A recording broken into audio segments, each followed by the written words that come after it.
আজি গৰু বিহু দিনটোত বিশেষ হৈ পৰিছে নাজিৰা হোলাংকাটনি গাঁও। বৰ্তমান সময়ত বহাগ বুলি ক'লেই যিহেতু ৰঙালীৰ যি আনন্দ, এই আনন্দৰ মাজতে গৰু বিহু বিশেষ। আৰু এই গৰু বিহুৰ দিনটোত সম্পূৰ্ণৰূপে বিশেষ হৈ পৰিছে হোলাংকাটনি গাঁৱৰ সকলো লোক ওলাই আহিছে। এইদৰে এতিয়া গৰু গা ধোৱাত ব্যস্ত হৈ পৰিছে।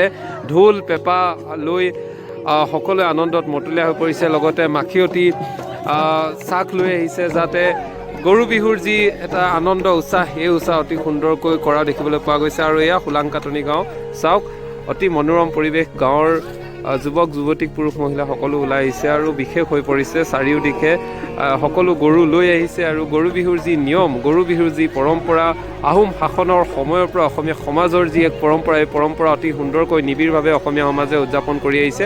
আৰু তাৰ মাজতে আজিৰ দিনটো দেখিবলৈ পোৱা গৈছে শিৱসাগৰ জিলাৰ নাজিৰা হোলাংকাটনি গাঁৱত এক বিশেষ মনোৰম পৰিৱেশে বিৰাজ কৰিছে। গাঁৱৰ সকলো লোক কণ কণ মইনাৰ পৰা জ্যেষ্ঠলৈকে সকলো ওলাই আহিছে। তেওঁলোকে গৰু বিহু যি উদযাপন, এই উদযাপন কৰিছে আৰু গৰু গা ধুৱাবৰ কাৰণে সকলো সাজু হৈছে।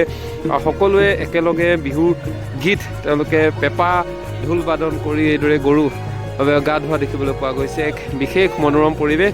আৰু এই পৰিৱেশ আজি যিহেতু সৰ্বত্ৰ ৰাজ্যৰ সৰ্বত্ৰ দিশে ৰঙালী বিহুৰ যি উদযাপন, এই উদযাপন কৰিছে। আৰু সৰ্বত্ৰ দিশে গৰু বিহু, গৰু গা ধোৱাৰ যি পৰ্ব, এই পৰ্ব কৰা দেখিবলৈ পোৱা গৈছে। আৰু তাৰ সমান্তৰালভাৱে বিশেষ হৈ পৰিছে আজি নাজিৰা হোলাংকাটনি গাঁও। এয়া এইদৰেই বৰ্তমান সময়ত তেওঁলোকে বিহুৰ মাজেৰে গৰু গা ধোৱা দেখিবলৈ পোৱা গৈছে। গাঁৱৰ সকলো জ্যেষ্ঠ কনিষ্ঠ সকলো ওলাই আহিছে আৰু পুৱাৰ ভাগতে সকলো গাঁৱৰ লোক একত্ৰিত হৈ অতি সুন্দৰভাৱে তেওঁলোকে গৰু গা ধোৱা পৰিলক্ষিত হৈছে।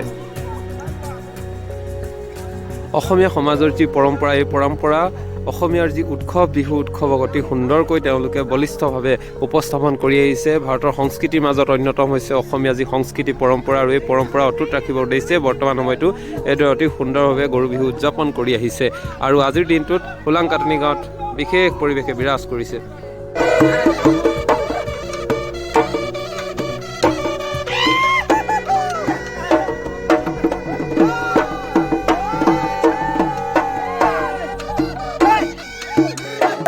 অসমীয়াৰ বাপতিসাহোন ৰঙালী বিহুৰ আজি প্ৰথম দিন গৰু বিহু।